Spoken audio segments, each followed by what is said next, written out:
Pump Xavi यार जेड़ा ਤੇ ਪੰਪ ਆਪਣਾ ਡੀਸੀ ਕੋਲੋਂ ਚੱਲਦਾ ਜਾਂ ना ना ਏਸੀ? एसी साढ़े वाला पंप एसी है ਅੱਛਾ ਏਸੀ ਵਾਲਾ ਕਰੰਟ ਹੈ। वो डीसी मिली है ना ਅੱਛਾ ਅੱਛਾ डीसी भी मिले ना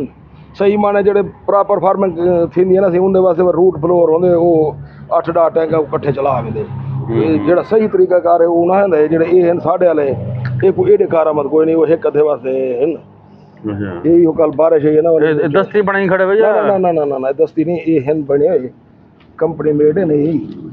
ये जेड़ा है ना एक मिनट दिखाया जरा जो लिखे के नहीं खड़े होते मरीज गए मेरे ख्याल ये कोई हो सही मेरे ख्याल है हाँ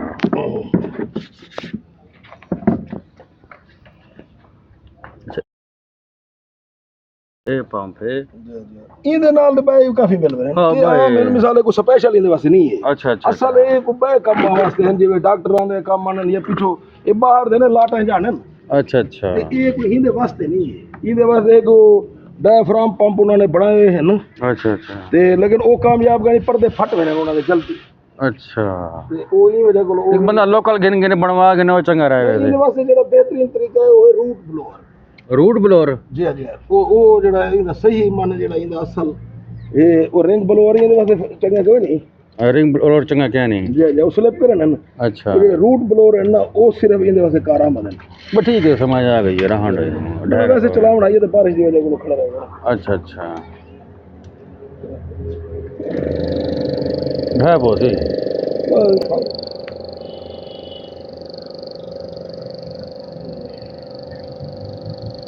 ठीक है हवा अच्छे के अंदर से कहना रहना है ये बाहर वाली हवा खेल के सही है कल बारिश है ना वाले गड्ढे थे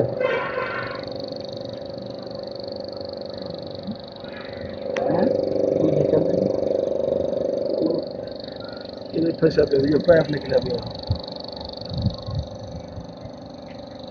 पता नहीं ये बंद है चलो वो ही को रोला पिया पिया तो एक ही काफी फिलहाल ये ये सही है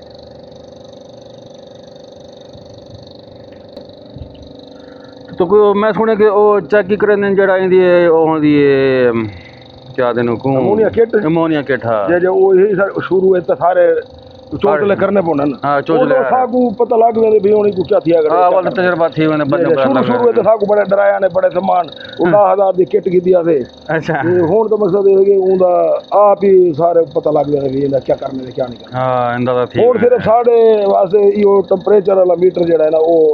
एको आ बचे बाकी तो पहले तो डीओ मीटर 50,000 का तो वो डीओ अच्छा मीटर की दस जेड़ा पानी दसेंदा भी ऑक्सीजन कितने हाँ पीएच दसेंदा हाँ 7.5 है या क्या है वो पीएच वाले तो वो हन सारे वो किटा हाँ उन्होंने लिक्विड हन जेड़े की पानी दे उत्ते मिसाल भर के विचो ਉਹਦੇ ਉੱਤੇ ਕਤਰੇ ਸੱਟਣ ਵੀ ਡੂ ਕਤਰੇ 4 ਕਤਰੇ ਵਾਲੋ ਰੰਗ ਮੈਚ ਕਰਨਾ हाँ हाँ हाँ ਵੀ ਉਹਦੇ ਨਾਲ ਵੀ ਇਹ पीला है हल्का है ਜੇ ਉਹ ਵਾਲ ਪੂਰਾ ਉਹਨੇ ਰੀਡਿੰਗ ਲਿਖੀ ਹੋਈ ਵੀ ਇਹ ਰੰਗ ਦਾ ਉਹਦੀ ਤੇ ਇਹ ਰੀਡਿੰਗ ਉਹਦੀ हाँ ਇਹ ਰੰਗ ਦਾ ਪਾਣੀ ਥੀ ਵੈਸੀ ਤੇ ਇਹ ਰੀਡਿੰਗ रंग तब्दील थी वनाई सही नीला पीला लाल सब्ज हाँ पानी तब्दील थी वने सोल्यूशन सट्टा नाल सही सही सही ਉਹ ਇਹ ਵਜ੍ਹਾ ਕੋਲ ਜਿਹੜਾ अच्छा हूँ ये तुम क्या क्या पहने जिमें पानी ज़्यादा मैला थी वने या बीमारी पकड़न पे ਹੁਣ ਤਾਂ ਪਾਣੀ ਖੜਾ ठीक है वैसे जिमें आदमी चलो पैदा थी वेंदे अपना अमोनिया पैदा थी वेंदे मतलब क्या सोल्यूशन ਅਸਾਂ ਦਾ ਜਿਵੇਂ ਨਾ ਫਰੈਸ਼ ਵਾਟਰ ਅਸਲ ਇਹ ਜਿਹੜਾ ਹੈ ਨਾ ਉਹ ਫਲਾਕ ਜਿਹੜਾ ਸਿਸਟਮ ਇਹਦਾ ਨਾ ਹੈ ਨਾ ਬਾਇਓ ਫਲਾਕ हाँ हाँ ਉਹ ਜਿਹੜਾ ਫਲਾਕ ਵਾਲਾ ਸਿਸਟਮ ਹੈ ਨਾ ਉਹ ਸਾਡੇ ਪਾਕਿਸਤਾਨ ਵਿੱਚ ਉਹ ਚੰਦ ਲੋਕ ਹੁੰਦੇ ਜਿਹੜੇ ਐਕਸਪਰਟ ਹੁੰਦੇ ਜਿਹੜੇ ਬਾਇਓਲੋਜੀ ਦੇ ਮਾਸਟਰ ਹੁੰਦੇ हाँ हाँ ਤੇ ਸਾਡੇ ਵਰਗੇ ਲੋਕਾਂ ਦਾ ਕੰਮ ਨਹੀਂ ਜੋ ਵੀ ਇਹਦਾ ਪਾਣੀ ਉਹ ਫਲਾਕ ਤਿਆਰ ਕਰੂੰ ਤੇ ਅਸਾਂ ਉਹ ਮੇਨਟੇਨ ਰੱਖੂੰ हाँ ਇਹ ਸਾਰੇ ਅਸਾਂ ਦਾ ਫਰੈਸ਼ ਵਾਟਰ ਦੇ ਉੱਤੇ ਰੱਖਿਆ ਹੈ ਇਹ ਪਾਣੀ ਕੱਢ ਦਿੱਤਾ ਤੇ ਨਵਾਂ ਪਾੜ ਨਹੀਂ ਤੇ ਅਮੋਨੀਆ ਪੈਦਾ ਥੀਂਦਾ ਹੀ ਨਹੀਂ ਉਹ ਇਹ ਹੈ ਨਾ ਵੀ ਜਿਹਦਾ ਪਾਣੀ ਮਹਿੰਗੇ ਨੇ ਜਿਵੇਂ ਕਰਾਚੀ ਹੈ ਜਾਂ ਮਿਸਾਲ ਜਿਹਦਾ ਪਾਣੀ ਤੁਹਾਡੇ ਕੋਲੋਂ ਕਹਿਣ ਤੇ ਇੱਕੋ ਪਾਣੀ को तुसा रिसाइकल करने इस्लामाबाद थी हाँ या तुसा वो आ रहे सिस्टम से देने या फलाक पैदा करने तो उनके तुसा वो सारे प्रोबायोटिक होंगे ढेर सारी चीज़ां जेह्ड़ा यानी कि वो असा भी कीता ही लेकिन असा क्योंकि वो न जानते असें उस सिस्टम को हाँ ਇਹਦੇ ਵਾਸਤੇ ਵੀ ਚੰਗਾ ਤਕੜਾ ਜਿਹੜਾ ਬਾਇਓਲੋਜੀ ਦਾ ਮਾਸਟਰ ਹੈ ਨਾ ਉਹ ਕਰ ਸਕਦੇ ਇਹ ਮੇਨਟੇਨ ਜਾਂ ਡਾਕਟਰ ਜਿਹੜਾ ਹੈ ਜਿਹੜਾ ਪੂਰਾ ਜਾਣਦੇ असां रोज़ कोई कई वार फ्लाग डेड थी वेंदा हाँ तो साढ़े को ना काबू आया इहो हाँ हाँ वल तो जिवें जिवें लोग इकट्ठे बांधे आते भई यार फ्रैश वाटर मच्छी है कोई नेट तो सर्च की थी हाँ हाँ ਹੁਣ ਅਸਾਂ ਇੱਕ ਫਰੈਸ਼ ਵਾਟਰ ਦੇ ਰੱਖੀ ਨੇ ਰੋਜ਼ ਪਾਣੀ ਕੱਢ ਜਿਹੜਾ ਪਾ ਛੋੜਾ मैं तो सुना कि यो उनके वास्ते अमोनिया मेंटेन करनी पौंदी है ना करो ताला ताज़े पानी नहीं रह सकती ਉਹ ਹੀ ਹੈ ਨਾ ਸਰ और इनकी खाद बन वेंदी है किस्म दी ਬਸ ਉਹ ਪਹਿਲੇ ਦਾ ਚੱਕਰ ਹੀ ਦਿੱਤੇ ਹਨ ਨਾ हाँ लेकिन कल्चर ਉਹ- बनाना ਜੇ ਜੇ ਉਹ ਕਲਚਰ ਜਿਹੜਾ ਫੁਲਾਕ ਵਾਲਾ ਹੈ ਨਾ हाँ हाँ ਉਹ ਸਾਡੇ ਕੋਲ ਇੱਥਾ ਨਹੀਂ ਬਣਦਾ ਇਹ ਜਿਤਨੇ ਵੀ ਮਰੇ ਨੇ ਕੂੜ ਮਰੇ ਨੇ ਇਹ ਠੀਕ ਹੈ ਤੇ ਅਸਾਂ ਬਣਾ ਗਿੰਦੇ ਆਂਦੇ ਯਾਰ ਆਖਰ ਕੋ ਤਾਂ ਮੈਂ ਆਖ ਦੇਦਾ ਲੇਕਿਨ ਅਸਾਂ ਨਾਕਾਮ ਰਹੀ ਹੈ सही ਤੇ है ਜਿਤਨੇ ਵੀ ਹਨ ਸਾਰੇ ਕੋਈ ਵੀ ਕੋ ਫੁਲਾਕ ਦੇ ਜ਼ਰੀਏ ਨਹੀਂ ਪਾਲਦੇ ਗਿਆ ਕੋਈ ਚੰਦ ਅੱਲਾ ਮਾਸ਼ਾ ਕੋਈ ਬੰਦੇ ਹੋਣ ਤਾਂ ਸਾਰੇ ਹੀ ਫਰੈਸ਼ ਵਾਟਰ ਦੇ ਹਨ ਵੱਲ ਫਰੈਸ਼ ਵਾਟਰ ਦੇ ਜਰ ਆਉਣ ਵਾਲੇ ਦੀ ਕਾਮਯਾਬੀ ਸੀ ਇਹਨਾਂ ਦਾ ਇਵੇਂ ਦਾ YouTube ਤੇ ਲਾ ਕੇ ਤੇ ਉਹ ਮਾਮਲਾ ਜਿਹੜਾ ਇਹਨਾਂ ਦੇ ਉਹ ਇਵੇਂ ਦਾ ਫੇਲਦੇ ਹਨ ਲੋਕ ਉਹਨੇ ਫੁਲਾਕ ਦਾ ਆਖਿਆ ਵੀ ਫੁਲਾਕ ਕਰੋ ਤੇ ਪ੍ਰੋਬੈਟਿਕ ਲਾਓ ਤੇ ਉਹ ਵਜ੍ਹਾ ਕੋਲ ਨਾਕਾਮ ਕਰਨ ਲੋਕ ਕਾਫੀ ਸਾਰੇ ਨਹੀਂ ਚੱਲਦਾ ਉਹ ਫਰੈਸ਼ ਵਾਟਰ ਦਾ ਇਹ ਮੱਛੀ ਹੈ तकरीबन चुकड़ी वाला बात चेंज करने वे ਅਸਾਂ ਤਾਂ ਰੋਜ਼ ਕਰਦੇ ਨੇ ਪਾਣੀ रोज ਜੀ ਜੀ ਰੋਜ਼ਾਨਾ 30-35% ਪਾਣੀ ਕੱਢ ਦਿੱਤਾ ਤੇ ਰੋਜ਼ ਹੀ ਪਾ ਦਿੱਤਾ ਸਾਡੇ ਕੋਲ ਮੋਟਰ ਲੱਗੀ ਖੜੀ ਹੈ ਨਾ ਸਾਡੇ ਕੋਲ ਪਾਣੀ ਦੀ ਕਿੱਲਤ ਹੈ ਕੋਈ हाँ पानी की किल्लत है ਜਿਹਦੇ ਕੋਲ ਕਿੱਲਾ ਤੇ ਅਲਬਤਾ ਉਹਨਾਂ ਕੋਈ ਇਹਦੇ ਬਾਰੇ ਸੋਚਣਾ ਚਾਹੀਦਾ ਹੈ ਵੀ ਜਿੱਦਾਂ ਪਾਣੀ ਜਿਵੇਂ ਕਰਾਚੀ ਵਾਲੇ ਇਸਲਾਮਾਬਾਦ ਜਿਨ੍ਹਾਂ ਦੇ ਪਾਣੀ ਮੁੱਲ ਦੇਣ मोल दे पानी है ਉਹ ਇਹ ਬਾਰੇ ਸੋਚਣ ਲੱਗਣ ਸਾਡਾ ਨਹੀਂ ये पास इलाके का पानी खारा है मिठा है ਨਾ ਸਾਡੇ ਤਾਂ ਪਾਣੀ ਮਿੱਠਾ ਹੈ माशाल्लाह मिठा ਜੀ है ਜੀ ਇਹ ਸਾਰਾ ਪਾਣੀ ਪੀਵਣ ਦੇ ਕਾਬਿਲ ਹੈ ਜਾਨੀ ਸਹੀ सही सही ਇੱਥੋਂ ਉਹ ਮਾਮਲਾ ਪਿਆ ਸਾਡੇ ਜਿੱਦਾਂ ਇਹ ਪੌਂਡ ਹੈ ਨਾ ਉੱਥੋਂ ਪਾਣੀ ਖਾਰਾ ਹੈ तुसा किन्ने को सीखा है काम है कितना डिठा है ਇਹ ਮੈਂ ਤਾਂ ਮੁਲਤਾਨ ਇੱਕ ਅਬਾਸ ਸਾਹਿਬ ਨੇ ਅਮੀਰ ਹਮਜ਼ਾ ਅਬਾਸ ਸਾਹਿਬ ਉਹਨਾਂ ਕੋਲ ਘਰ ਦੇ ਛੋਟਾ ਜਿਹੜਾ ਬਣਾਇਆ ਹੋਇਆ ਸਿਸਟਮ अच्छा ਉਹਨਾਂ ਕੋਲੋਂ ਹੀ ਸਿੱਖਿਆ ਤੇ ਵੱਲ ਇਵੇਂ ਕੁਝ YouTube ਆਂਦੇ ਤੇ ਇੱਡੇ ਦੇਖ ਡੂਕ ਕੇ हाँ ਤੇ ਉਹ ਵਜ੍ਹਾ ਕੋਲੋਂ ਪਹਿਲਾ ਸਾਲ ਦਾ ਸਾਂ ਮਾਰ ਸ਼ਾਰ ਖਾਦੀ ਤੇ ਵੱਲ ਲੱਗਣਾ ਸਾਂ ਹਿੰਮਤ ਨਹੀਂ ਹਾਰੀ हाँ हाँ ਵੱਲ ਕੋ ਥੋੜਾ ਜਿਹਾ ਸਮਝਣ ਦੀ ਕੋਸ਼ਿਸ਼ ਕੀਤੀ ਤੇ सही है ਵੱਲ ਇੱਕ ਵੀ ਬਣ ਬੋਸਣੀ ਇੱਕ ਸੈਟਅਪ ਲੱਗਾ ਹੋਇਆ ਜੀ ਉਹ ਮਾਸ਼ਾਅੱਲਾ ਨੌਜਵਾਨ ਫਿਸ਼ਰੀਜ਼ ਵਿੱਚ ਮਕਸਦ ਹੈ ਕਿ ਉਹ ਕਰਨਾ ਹੁੰਦਾ ਉਹ ਐਮਫਿਲ ਕਰਨਾ ਹੁੰਦਾ ਉਹਨੇ ਵੀ ਲਾਏ ਹੋਏ ਹਨ ਡਾਟ ਹੈ अच्छा उनका क्या नाम है ਉਹਦਾ ਸ਼ਾਹਜਹਾਨ ਦਾ शाहजहां ਜੀ ਜੀ ਉਹਨਾਂ ਦਾ ਇਹ ਉਹ ਬਣ ਬੋਸਣ ਸੈਟਅਪ ਹੈ ਜੀ ਉਹਨਾਂ ਕੋਲੇ ਵਾਰ ਵੇਂਦੇ ਆਥੇ ਦੂਜੀ ਤੀਜੀ ਵਾਰ ਰਹਿਨੁਮਾਇਆ ਘਿੰਦੇ ਆਥੇ सही है ਉਹ ਵੀ ਫੁਲਾਕ ਵਾਲਾ ਸਿਸਟਮ ਹੈ ਉਹਨਾਂ ਦਾ ਲੇਕਿਨ ਇਹ ਹੈ ਕਿ ਫਰੈਸ਼ ਵਾਟਰ ਜਿਹੜਾ ਹੈ ਨਾ ਇਹ ਵੱਲ ਮੈਂ ਆਪ ਹੀ ਇਹ ਜ਼ਹਿਨ ਬੜਾ ਕੇ ਬਈ ਕੋ ਕਰੇ ਹੁੰਦੇ तो कुछ कर सकती है ਮੇਰੇ ਕੋਲ 5ਵਾਂ ਸਾਲ ਹੈ पंजवा ਜੀ साल ਜੀ ਮੈਂ तो के फुला चाहती खड़े हुए 5 ਸਾਲ ਦੇ ਬਾਅਦ ਇੱਕ ਆਂਦੇ साल दे बाद ਇਹ 2021 ਚ ਮੈਂ ਸ਼ੁਰੂ ਕੀਤਾ ਜੀ ਤੇ ਆਪਣਾ ਇਹ ਬੱਚਾ ਪਾਉਣ ਦਾ ਟਾਈਮ ਕਿਹੜਾ ਚੰਗਾ ਹੁੰਦਾ ਹੈ ਬੱਚਾ ਪਾਉਣ ਵਾਲਾ ਜਿਹੜਾ ਹੁਣ ਮੌਸਮ ਸਾਡੇ ਫਰਵਰੀ ਦੇ ਆਖਿਰ ਵਿੱਚ ਅਸਾਂ ਪਾਉਣ ਸ਼ੁਰੂ ਕਰ ਦਿੱਤਾ ਜੀ ਅੱਛਾ ਇਹਨੇ ਕੁਝ ਮਾਰਚ ਦੇ ਵਿੱਚ ਤੇ ਅਪ੍ਰੈਲ ਤੱਕ ਪਹੁੰਚਦੇ ਵਧਾਏ ਨੇ ਜਿਵੇਂ ਜਿਵੇਂ ਕਿ ਟਾਈਮ ਮਿਲਦੇ ਹਾਂ ਹਾਂ ਬੱਚਾ ਅਵੇਲੇਬਲ ਥੀ ਗਿਆ ਜਾਂ ਜ਼ਮੀਨ ਦੀ ਤਿਆਰੀ ਜਾਂ ਫਲਾਗ ਦੀ ਤਿਆਰੀ ਜਾਂ ਬੱਚੇ ਦੇ ਮਿਲਣ ਦਾ ਤੁਸੀਂ ਅਪ੍ਰੈਲ ਦੇ ਆਖਿਰ ਤੱਕ ਹੀ ਪਾ ਸਕਦੇ ਹੋ ਹਾਂ ਸਰ 11ਵੇਂ ਮਹੀਨੇ ਤੱਕ ਵਾਲ ਕੱਢ ਕੇ ਥੋਏ ਕੋ ਬਸ 11ਵੇਂ ਮਹੀਨੇ ਬੈ ਫਲਾਗ ਦਾ ਜਿਹੜਾ ਤਰੀਕਾ ਕਾਰ ਇਹਦੇ ਛੋਟਾ ਬੱਚਾ ਨਾ ਪਾਲੋ ਤੁਸੀਂ ਹਾਂ ਇਹਦੇ ਕਮ ਅਜ਼ ਕਮ ਜਿਹੜਾ ਹੈ ਨਾ ਅਗਰ ਜੋ ਸਹੀ ਗਰੋਥ ਗਿਣੀ ਇੱਕ ਤਾਂ ਤਾਦਾਦ ਕਮ ਹੋਏ ਤੇ 20 ਵਾਲੇ 'ਚ 400 ਬੱਚਾ ਛੋੜੇ ਸੋ ਅੱਛਾ ਤੇ 20 ਇਹ ਵੀ 150 ਗ੍ਰਾਮ ਦਾ ਦਾਣਾ ਤੁਹਾਡਾ ਪਹਿਲੇ ਕੋਲ ਹੋਵੇ ਆਲਰੇਡੀ 150 ਗ੍ਰਾਮ ਦਾ 150 ਗ੍ਰਾਮ ਦਾ ਹੋਵੇ ਬੱਚਾ ਵਾਲ ਇਨਸ਼ਾਅੱਲਾ ਤਾਲਾ ਤੁਹਾਗੋਂ 2 ਕਿਲੋ ਦੇ ਐਵਰੇਜ ਆਵੇ ਸੀ ਜਿਹੜਾ ਸਾਡਾ ਤਜਰਬੇ ਚ ਗੁਜ਼ਰੀ ਪਈ ਹੈ ਬਾਕੀ ਇਹ ਕੂੜੇ ਵੀ ਇਨਸ਼ਾਅੱਲਾ ਬੱਚਾ ਛੋੜੇ ਸੋ ਤੇ ਸਾਲ ਬਾਅਦ ਤੁਹਾਡਾ ਕਿਲੋ ਥੋੜੇ ਸੀ ਇਹਦੇ ਛੋੜੋ ਵੀ 1500 2000 ਇਹ ਵੱਡੇ ਤੋਂ ਬਾਅਦ 2000 ਛੋੜ ਦੋ ਜੋ YouTube ਦੇ ਉੱਤੇ ਬੰਦੇ ਤਕਸੀਮ ਜ਼ਰਬ ਕਰਨ ਦੇ ਉਹ ਵਾਲਾ ਨਜ਼ਾਰੇ ਦਾ ਇਹ ਜਿੰਨਾ ਫਾਇਦਾ ਹੈ ਫਾਇਦਾ ਹੈ ਲੇਕਿਨ ਇਹ ਥੋੜੀ ਤਾਦਾਦ ਵੀ ਕਾਫੀ ਹੈ ਯਾਨੀ ਕਿ ਹੁਣ ਦੇਖੋ ਨਾ ਅਗਰ 400 ਇਹਦੇ ਚ ਪਲੈਂਦੇ ਹੋ ਤੇ 2 ਕਿਲੋ ਦਾ ਮਾਨਾ ਇਹ ਕਿ 800 kg ਵਧਣ ਦੇ ਤੁਹਾਕੋ ਇਹ ਅਸਾਂ ਹੁਣ ਪਿਛਲੇ ਦਫਾ 450 ਰੁਪਏ ਨਾਲ ਸਾਡੇ ਕੋਲ ਮੌਕੇ ਤੇ ਆ ਗਏ ਉਹ ਬਾਇਓ ਫਲਾਗ ਵਾਲੀ ਦਾ ਰੇਟ ਥੋੜਾ ਜਿਹਾ ਜ਼ਿਆਦਾ ਹੀ ਮਸਲਾ ਹੁੰਦਾ ਜੋ ਇਹਦਾ ਕੁਆਲਿਟੀ ਪਈ ਹੁੰਦੀ ਹੈ ਅੱਛਾ ਇਹ ਵਾਈਟ ਮੀਟ ਹੁੰਦੇ ਇਹਦੇ ਜਿਹੜਾ ਖੜਾ ਹੁੰਦਾ ਉਹ ਯੈਲੋ ਸੀ ਮੇਰੇ ਸਾਡੇ ਪੌਂਡਾਂ ਬਈ ਉਹ ਇਹ ਹਿਸਾਬ ਕਿਤਾਬ ਇਹਨਾਂ ਨੇ ਇਹ ਸਾਡੇ ਸਮਝੋ ਇਹਦੇ 'ਚ 800 kg ਆਰਾਮ ਨਾਲ ਪਲ ਸਕਦੀ ਹੈ ਤੁਸੀਂ ਕਿਹੜੇ ਸੰਦੇ ਪਵੇ ਕਿ ਮਛਲੀ ਦਾ ਸਾਈਜ਼ ਚੋਖਾ ਵਿੱਚ ਪਾਓ ਤਾਂ 150 ਗ੍ਰਾਮ ਦਾ ਹੋਵੇ 150 ਗ੍ਰਾਮ ਦਾ ਹੋਵੇ ਹਾਂ ਤੁਸੀਂ ਅਗਰ ਹੁਣ ਸ਼ੁਰੂ ਕਰੇ ਸੋ ਜੀ ਤਾਂ 150 ਗ੍ਰਾਮ ਜਿਹੜਾ ਨਾ ਉਹ ਲਾਜ਼ਮੀ ਪੈਸੋ ਗੁਲੇ ਸੋ ਨਾ ਤਾਂ ਜਿਹੜਾ ਛੋਟਾ ਪੈਸੋ ਹਾਂ तो वो बोल दो किलो सवा किलो 1.5 किलो तक हर अगर तो सही क्योंकि साढ़े पास मार्केट सारा वड्डी मच्छी दी है अच्छा पाकिस्तान दे सारी वड्डी मच्छी दी मार्केट है छोटी मच्छी दी कोई वैल्यू हाँ डिमांड ही क्या नहीं जी जी किलो सवा किलो वाले रेट नहीं लगता रेट नहीं लगता साढ़े हुण पौंड वाली को 450 रुपए नाल मौके तो चाहता ने पकड़ाई भी उन्हें दी है ते गड्डियां भी उन्हें जान किलो कोलो चाह के 3 किलो तक दाने आनो सारी दा इको रेट निकाले पड़े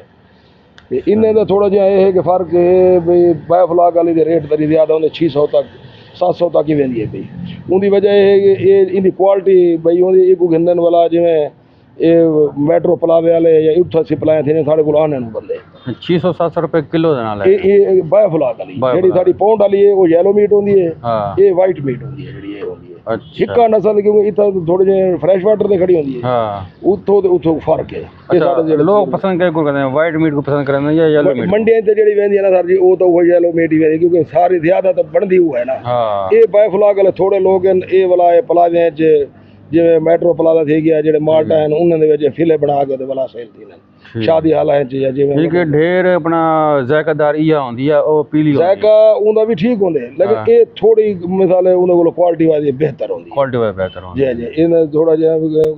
ਖਾਂਦੀ ਉਹ ਵੀ 3 CPA ਉਹ ਫੀਡ ਇਹ ਵੀ 3 CP ਖਾਂਦੀ ਹੈ ਲੇਕਿਨ ਇਹ ਜੋ ਵੀ ਇਹਦੀ ਕੁਆਲਿਟੀ ਦਾ ਫਰਕ ਇਹ ਬਣਵੇਂ ਵੀ ਇਹਦਾ ਗੋਸ਼ਤ ਚਿੱਟਾ ਹੁੰਦਾ ਉਹਦਾ ਥੋੜਾ ਪੀਲਾ ਦੀ ਹੁੰਦਾ ਉਹ ਜੋ ਦੱਸਦੇ ਨੇ ਕਿ ਆਪਣਾ ਉਹ ਆਹਲ ਸਟੇ ਨੇ ਗੋਬਰ ਸਟੇ ਨੇ ਨਾ ਇਹਦੇ ਕੁਛ ਨਹੀਂ ਪਾਉਣੀ ਪਉਂਦੀ ਇਹਦੇ ਕੋਈ ਤੁਸੀਂ ਖਾਦ ਹੀ ਨਹੀਂ ਸੱਟਣੀ ਤੇ ਨਾ ਕੋਈ ਗੋਬਰ ਸੱਟਣੀ ਹੈ ਇਹ ਸਿਰਫ ਫੀਡ ਦੇ ਪਲਦੇ ਭਾਵੇਂ ਪੌਂਡ 'ਚ ਤੇ ਭਾਵੇਂ ਇਹਦੇ ਇਹ ਬਿਲਕੁਲ ਫਰੈਸ਼ ਵਾਟਰ ਦੇ ਸਾਫ ਸੁਥਰੇ ਪਾਣੀ ਦੇ ਕੱਢਣ ਵਾਲੀ ਮੱਛੀ ਹੈ ਸਹੀ ਇਹ ਇਹਦੇ ਤੁਸੀਂ ਕੁਝ ਵੀ ਨਹੀਂ ਉਹ ਕਰਦੇ ਪਾਪੜ ਸ਼ਾਪੜ ਪੈਂਦੇ ਨੇ ਬੰਦੇ ਨਾ ਨਾ ਉਹ ਰੋਹ ਥੈਲੇ ਕੋ ਪੈਣ ਵਾਲਾ ਉਹ ਗਰੋਥ ਨਹੀਂ ਆ ਜਾਣਾ ਉਹ ਵਕਤ ਦਾ ਜ਼ਿਆ ਹੈ ਵਕਤ ਦੱਸਿਆ ਹੈ ਮੈਂ ਤੁਸੀਂ ਚੰਗੀ ਫੀਡ ਖਵੇ ਸੋ ਤੇ ਚੰਗਾ ਰਿਜ਼ਲਟ ਜਾ ਦੋ ਹਾਂ ਇਹ ਹੋਰ ਤੇ ਤੁਸੀਂ ਕੱਖ ਮੋਂਡੇ ਦੇ ਨਾ ਮੇਰੇ ਕੋਲ ਉਹਨੇ ਫੀਡ ਇੱਕ ਬੰਦਾ ਦੇ ਗਏ ਇਹ ਸਾਰਾ ਜਿਹੜਾ ਹੈ ਇਹ ਉਹਨੇ ਸਾਰੇ ਕਾਕੀ ਦੇ ਸੈਂਪਲ ਦੇ ਕੇ ਖੜਾ ਦੇਣਾ ਸਹੀ ਹੈ ਪਹਿਲਾਂ ਜਿਹੜਾ ਪਾਸੇ ਹੋਵੇ ਇਹ ਥੋੜੇ ਬਾਅਦ ਲੀਕ ਕਰ ਗਿਆ ਕੋਈ ਮਸਲਾ ਨਹੀਂ ਇਹ ਤਾਂ ਨਿਕਲ ਰਹਾ ਹੈ ਕਿ ਪਹਿਲੇ ਨਿਕਲ ਹਾਂ ਪਹਿਲੇ ਦੀ ਗਾਣੀ ਸ਼ਾਖ ਵੱਡੀ ਦੀ ਗਈ ਹੈ ਇਹ ਸ਼ਾਖ ਵੱਡੀ ਇਹ ਦੇ ਨਾ ਇਹ ਹੈ ਹੀ ਕੋਈ ਕੱਖ ਮੋੜ ਦੇ ਉਹ ਕਰਨੇ ਆ ਬਸ ਠੀਕ ਨਾ ਉਥੀ ਵੈਸੇ ਹੁਣ ਇਹ ਜੇ ਸਾਰਾ ਜਿਵੇਂ ਬੂਰਾ ਹੋਵੇ ਸਾਰੇ ਮਾਮਲਾ ਹੋਵੇ ਨਾ ਕੀ ਬਾਹਰ ਲੱਕੜ ਦਾ ਬੂਰਾ ਹੋਵੇ ਹਾਂ ਇਹ ਯਾਨੀ ਕਿ ਨਹੀਂ ਗੱਲ ਥੀ ਨਾ ਇਹ ਟਾਈਮ ਦਾ ਸਿਆ ਹੈ ਜਿਸ ਤੁਸੀਂ ਅਨ ਦੇਂਦੇ ਨੇ ਪਏ ਉਹ ਕੀ ਖਾਣੇ ਦਾ ਕੀ ਯੂ ਕਰਨਾ ਅੱਛਾ ਉਹ ਜਿਹੜੇ ਮੈਂ ਸੁਣਿਆ ਕਿ ਲੋਕ ਉਹ ਪੈਂਦੇ ਨੇ ਆਪਣਾ ਕੋਈ ਕੁਕੜੀਆਂ ਦਾ ਗੋਸ਼ਤ ਅੰਤੜੀ ਸੰਤੜੀਆਂ ਪੈਂਦੇ ਨੇ ਉਹ ਨਹੀਂ ਉਹ ਇਹ ਮਛਲੀ ਉਹ ਹੈ ਕੈਟ ਫਿਸ਼ कैट फिश जे जे वो कुछ गोश्त हो रहा है वो गोश्त खोर है ये गोश्त खोर कहनी अच्छा जे जे जे तो मैं यही सुने गा पठाई सड़े ने वो भी नस्ल है वो पाको को सट सकी ने ते बाकी जेड़े ग्रास क्राप है वो इंदे च नहीं पलदी अच्छा ग्रास भी इंदे च नहीं पलदी इंदे च सिर्फ दो नस्ल जेड़ा बेहतरीन है कि पेंगेसियस है एक पाको है अच्छा ते ये तोड़ी जेड़ी तलापिया वो भी रिस्की है अगर ये जी हुन सीजन बंद है वो इतनी देर सर्वाइव नहीं कर सकती सही है ये तुसा साल पूरा ना दो कोई असर नहीं मरती गया ना लेकिन वधती भी गया ना सही ये चीजों में ये तुसा खुशहाली नाल मैं यही सुने कि जेड़ा ओ जेड़ी तलापिया है या बई है ते ए जेड़ी है पेगाशस जेड़ी है ये अपना कुछ अरसे बाद अपने जमा होने पे वेंदी है बाल बजा नहीं अपने ये खुद रहो नहीं वो तलापिया है सिर्फ अच्छा जे वो सिर्फ वो करेंदी इन्ने दे बकायदा जेड़ा है ना ਇਹ ਟੀਕੇ ਲਾਉਣੇ ਪਾਉਣ ਵਾਲੇ ਇਹਨਾਂ ਦੇ ਅੰਡੇ ਕਲੈਕਟ ਕਰਕੇ ਉਹ ਕੋਲ ਬਾਅਦ ਇਹਦੇ ਨਰ ਦਾ ਹੀ ਜਿਹੜਾ ਹੈ ਨਾ ਸਪਰਮ ਉਹ ਕਰਕੇ ਦਾ ਪ੍ਰੋਸੈਸ ਹੈ ਪੂਰਾ ਹੈ अच्छा ਜੇ ਇਹ ਨਹੀਂ ਹੈ ਕਰ ਜੋ ਸਿਰਫ ਤਲਾਪੀਆ ਹੈ ਜਿਹੜੀ ਕਰ ਗਈ मैं तो सर दसने पे आवे कि अपना 1.5 इंच दी घटो घट होवे मछली 150 ग्राम ਦੀ सॉरी 150 ग्राम दी 1.5 40 ਦਾ ਵਾਲਾ ਉਹ ਨਹੀਂ ਚੱਲਦੀ सही सही अच्छा 150 ग्राम दी ਜਿਹੜੀ ਹੋਵੇ ਮਛਲੀ ਉਹ ਵਾਲ ਕਿੱਥੋਂ ਮਿਲ ਸੀ ਉਹ ਮੁxtਲਿਫ ਇਲਾਕੇ ਜੀ ਹੁਣ ਸਾਡੇ ਕੋਲ ਪਹਿਲੇ ਹਾਈ ਅਸਾਂ ਵਾਲਾ ਆਪਣੇ ਪਾਸੇ ਛੋੜੀਏ ਹਰ ਕੋਈ ਪਲੇਂਦੇ ਆਊਟ ਸੀਜ਼ਨ ਘਿੰਨ ਕੇ ਦਾ ਯਾਨੀ ਕਿ ਹੁਣ 6ਵੇਂ 7ਵੇਂ ਮਹੀਨੇ 8ਵੇਂ ਮਹੀਨੇ ਨਾ ਉਹਦੀ ਬਰੀਡ ਮਿਲਣ ਲੱਗ ਪਈ ਸੀ ਅਸਾਂ ਆਪ ਹੀ ਕਰਵਾਉਂਦੇ ਪੈਸੇ ਹੁਣ ਦੇ ਫਾਦਾ ਬਰੀਡ ਅੱਛਾ ਤੇ ਉਹ 7ਵੇਂ 8ਵੇਂ ਮਹੀਨੇ ਜਿਵੇਂ ਜਿਵੇਂ ਹੁਣ ਇਹ ਸ਼ੁਰੂ ਥੀ ਵੇ 6ਵੇਂ ਕਿਲੋ ਠੀਕ ਹੈ ਉਹ ਸਾਰਾ 3-4 ਮਹੀਨੇ ਦੇ ਬਰੀਡਿੰਗ ਦੇ ਉਹ ਜਿਹੜੇ ਲਈ ਤੁਸੀਂ ਘਿੰਨ ਸੋ ਛੋਟਾ ਬੱਚਾ ਮਿਲਵੇ ਸੀ ਉਹ ਮੁxtਲਿਫ ਜਿਹੇ ਦੇ ਰੇਟ ਹਨ ਕਈ ਕੋਈ 8 ਰੁਪਏ ਦਾ ਰੇਟ ਹੈ ਕੋਈ 6 ਰੁਪਏ ਦਾ ਪਿਛਲੇ ਵਾਸਤੇ 5.5 ਰੁਪਏ ਦਾ इंडे सैचरी तो 150 ग्राम दा जी जी असा गिद्दा से ना 150 ग्राम दा ना 1.5 इंच दा 1.5 इंच दा तो इंच दा हिसाब होंदा है असा तो आप ही तैयार करते थे ना जिवें असा जो छोड़ा आउट सीजन है हुन ई टाइम सा को 150 ग्राम दा मिल गया 100 ग्राम दा मिल गया ये हुन असा तो पकड़ के छोड़े थे ना तो वो उधर से ये 8वें महीने दी 20 तारीख को इने छोड़ा थे ये हुन हफ्ता पहले वाली ने जो चाहते थे वो जेड़ा साडा बच्चा वो इवें समझ के लो भी 100 ग्राम कोलो प्लस ही है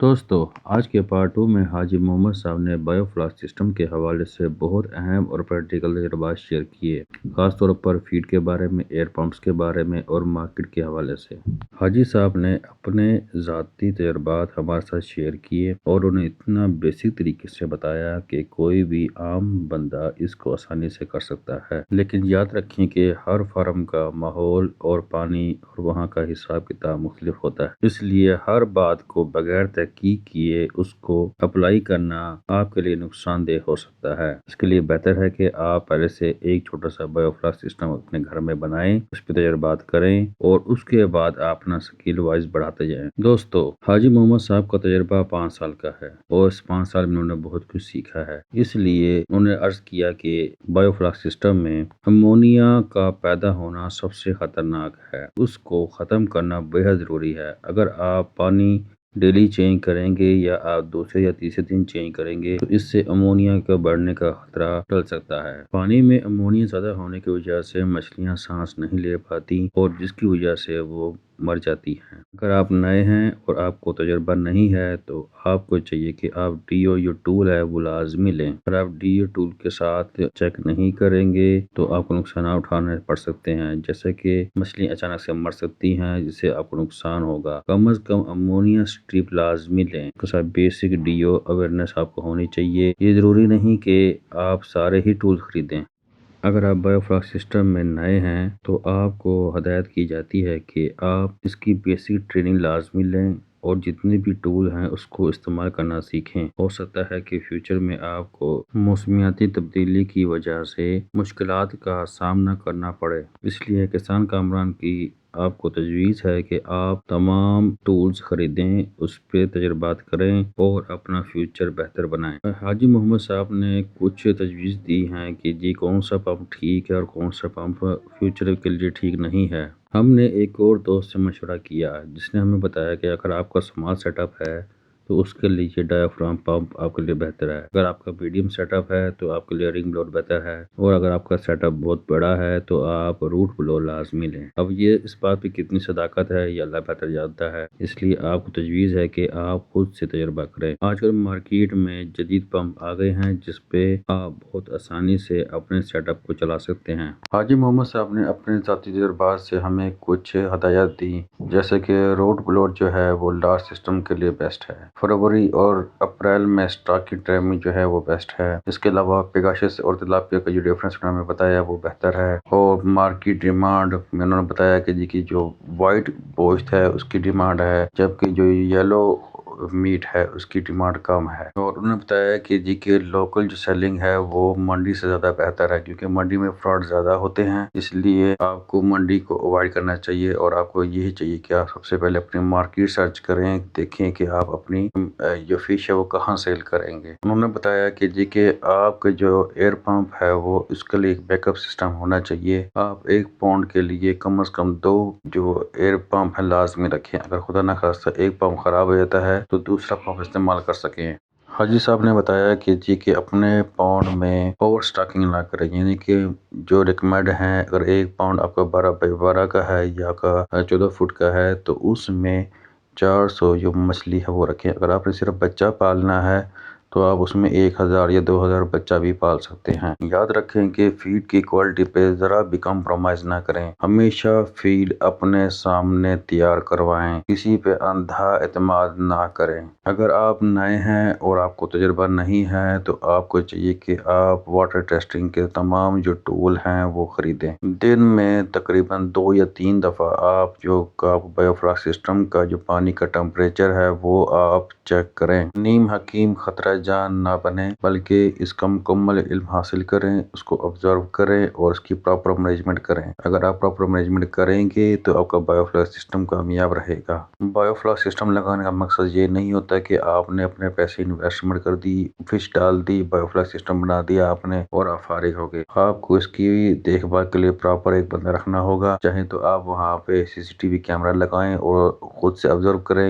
یا آپ اپنے کسی ملازم کو کھڑا کر کے اس کو ٹریننگ دیں اور اس سے یہ کام کروائیں۔ احسان کامران کی آپ کو ریکمنڈیشن ہے کہ آپ چھوٹے اسکیل سے یہ کام کریں، ٹولز اور سائنس کو اگنور نہ کریں، اسٹیپ بائی اسٹیپ ایکسپیرینس کرتے جائیں۔ احسان کامران کا صرف ایک ہی مقصد ہے کہ آپ کو ٹو دی پوائنٹ اور آپ کو اتھینٹک نالج دی جائے، نہ کہ آپ کو مختلف باتوں میں الجھایا جائے۔ حاجی محمد صاحب نے بغیر کسی لالچ کے اپنے تمام تجربات ہمارے ساتھ شیئر کیے اور انہیں پوری کوشش کی کہ ایک عام سے اور ایک نئے بندے کو ڈیٹیل میں کام سکھایا جائے تاکہ وہ اپنا روزگار کما سکے۔ حاجی محمد صاحب کے ساتھ ہمارا انٹرویو تقریباً 1 گھنٹے تک جاری رہا، جس میں ہم نے بھرپور کوشش کی کہ ہم ان سے ہر قسم کی بات ڈسکس کر سکیں، پروفٹ لاس، اسٹاک کے بارے میں، کہاں سے لیں گے، کہاں بیچیں گے، ہر چیز کے بارے میں ان سے ڈسکس کیا۔ اس لیے یہ ویڈیو کچھ زیادہ لمبی ہو گئی اور آپ کو ہم بور نہیں کرنا چاہتے تھے، تو اس وجہ سے اس انٹرویو کو ہم نے 3 حصوں میں ڈیوائیڈ کیا۔ تو اگلا جو پارٹ 3 ہے اس میں مزید اہم باتیں سامنے آئیں گی، اس لیے اس چینل کو سبسکرائب کریں۔ اس کو اور ویڈیو آپ کو اچھی لگی ہے، کچھ آپ کو نالج ملا ہے تو ویڈیو کو لائک کریں، اور اگر آپ چاہتے ہیں کہ اس ویڈیو سے لوگوں کو فائدہ ہو تو اپنے دوستوں کے ساتھ شیئر کریں۔ حاجی محمد صاحب کا پارٹ 3 دیکھنا نہ بھولیں، انشاءاللہ نیکسٹ ویک آپ کو وہ اپلوڈ کر دیا جائے گا۔